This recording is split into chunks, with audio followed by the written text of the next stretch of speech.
छोलिया हो या लोबिया, सफेद चने या काले चने, सब कुछ मजेदार बने। यूक्रेन में और भड़केगी युद्ध की आग। अर्दोआन ने कहा है कि ज़ेलेंस्की और पुतिन मुलाकात के लिए तैयार नहीं है। अर्दोआन ने यह भी कहा है कि ज़ेलेंस्की और पुतिन वार्ता की संभावना अभी बहुत दूर है, यानी युद्ध और ज्यादा भड़कने वाला है रूस और यूक्रेन के बीच, क्योंकि दोनों ही पुतिन और ज़ेलेंस्की तैयार नहीं हैं मुलाकात के लिए। यूक्रेन में बारूदी विनाश क्या तय है और ये बारूदी विनाश क्या नहीं रुकने वाला है, ऐसा क्यों कहा जा रहा है? क्योंकि तुर्की के राष्ट्रपति अर्दोआन ने कहा है कि ज़ेलेंस्की और पुतिन मुलाकात के लिए तैयार नहीं है। पुतिन के करीबी सहयोगी यूरी उशाकोव ने कहा है कि कोई समझौता नहीं हुआ है। त्रिपक्षीय बैठक या सीधे ज़ेलेंस्की पुतिन शिखर वार्ता की संभावना बहुत कम है। मौजूदा हालात के मुताबिक वार्ता उतनी ही दूर है जितनी कुछ महीनों पहले थी, यानी कोई भी इसमें बदलाव नहीं हुआ है। ट्रंप की नीतियों ने एक ऐसी दुनिया को आकार लेने पर मजबूर कर दिया है जिससे वैश्विक समीकरण पूरी तरह बदल जाएंगे। एक ऐसी बहुध्रुवीय दुनिया बन जाएगी जो अमेरिका को अलग थलग खड़ा कर देगी। और ये भविष्य की संभावना पर आधारित अनुमान नहीं है, बल्कि ये वर्तमान में हो भी रहा है, जिसका पहला टीजर था एससीओ का सम्मेलन और अब ट्रेलर लॉन्च होने जा रहा है चीन की विक्ट्री डे परेड पर। इसीलिए सवाल अब ट्रंप की नीयत पर उठ रहे हैं। ऐसा उन्होंने क्यों किया? जवाब इस रिपोर्ट में देखिए।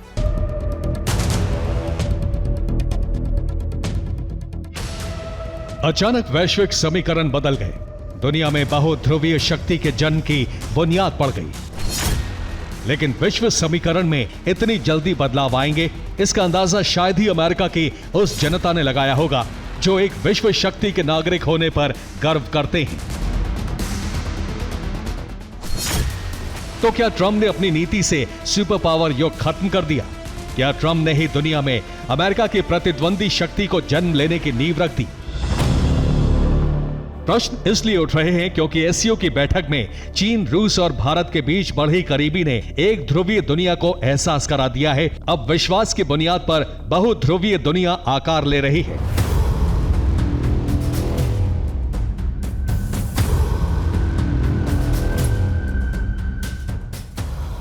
जिसमें एससीओ के मंच से सिर्फ टीजर लॉन्च हुआ है और इसका ट्रेलर दिखेगा चीन की विक्ट्री डे परेड में।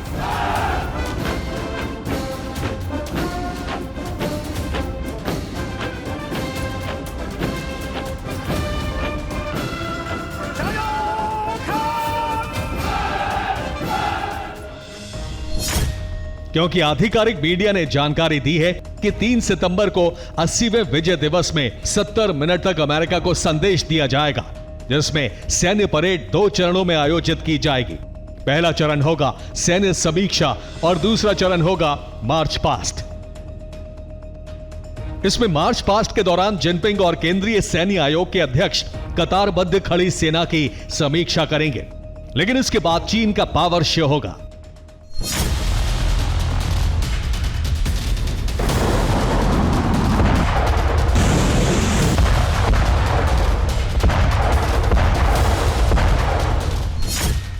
जिसमें वायुसेना, थल सेना की टुकड़ियां अपनी शक्ति का प्रदर्शन करेंगी। जमीन पर थल सेना की 45 टुकड़ियां तियानमेन चौक से गुजरेंगी, तो वहीं वायुसेना के यूनिट रक्षा और सुरक्षा की तैयारी दिखाएंगी।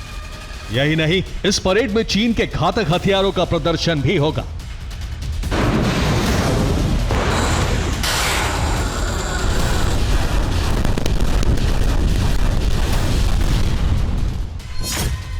जिसमें DF-17 hypersonic missile, hypersonic glide vehicle, fractional orbital bombardment system यानी FOBS, DF-26 intermediate range ballistic missile, YJ-15 से YJ-20 सीरीज की नई एंटीशिप मिसाइलें, FH-97 stealth combat drone, KJ-600 career based early warning विमान, छठी पीढ़ी का GH-XX स्टेल्थ बॉम्बर शामिल हो सकते हैं। और इस तैयारी को अमेरिका के खिलाफ इस्तेमाल होने का संकेत देंगे विक्ट्री डे के मेहमान, जिसमें मुख्य हैं रूस के राष्ट्रपति व्लादिमीर पुतिन और उत्तर कोरिया के राष्ट्राध्यक्ष किम जोंग उन। यानी एससीओ के बाद अमेरिका को विक्ट्री डे से नई दुनिया बनने का सीधा संदेश दिया जाएगा, वो भी वर्ल्ड वॉर 2 से भी घातक तैयारी वाला। यही वजह है कि अमेरिका में इस समय सबसे ज्यादा बेचैनी है। इसलिए अमेरिकी थिंक टैंक्स और जनता सीधे सीधे ट्रंप के खिलाफ खड़े हो गए हैं।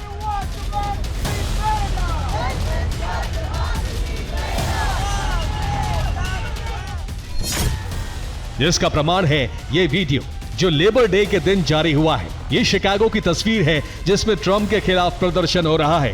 ठीक ऐसे ही पूरे अमेरिका में 1000 से ज्यादा रैलियां निकाली गई, जिसमें 50 राज्यों के हजारों लोगों ने ट्रंप के खिलाफ मोर्चा खोला है।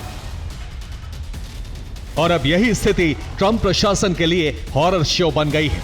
सबसे बड़ा आरोप ट्रंप पर अब यह है कि वो जो भी कर रहे हैं वो अपने निजी हित साधने के लिए कर रहे हैं, और उनकी इसी योजना ने भारत को बीजिंग और रूस के करीब खड़ा कर दिया है।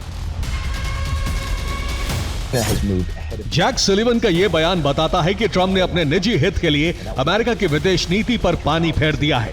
अब सवाल यह है कि पाकिस्तान के साथ ट्रंप परिवार का निजी हित है क्या? दावा है कि ट्रंप ने अपने परिवार के नाम पर बिटकॉइन खरीदे हैं, और ये खरीदारी पाकिस्तानी सॉवरेन बिटकॉइन रिजर्व से लिए गए हैं। यही वजह है कि पाकिस्तान के जनरल आसिम मुनीर की अमेरिका यात्रा को भी ट्रंप परिवार के हित से जोड़कर देखा गया, जिसके बाद भारत ने अमेरिका से दूरी बनानी शुरू कर दी, और भारत पर लगाए गए टैरिफ के बाद यह दूरी खाई बन गई, जो अमेरिका के लिए घातक साबित हो रही है।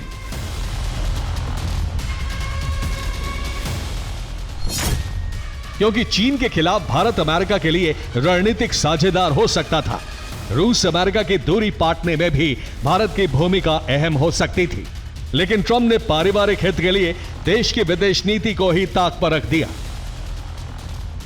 जिसकी पुष्टि करती है यूरोपीय देशों के नजरिए पर प्रकाशित एक रिपोर्ट,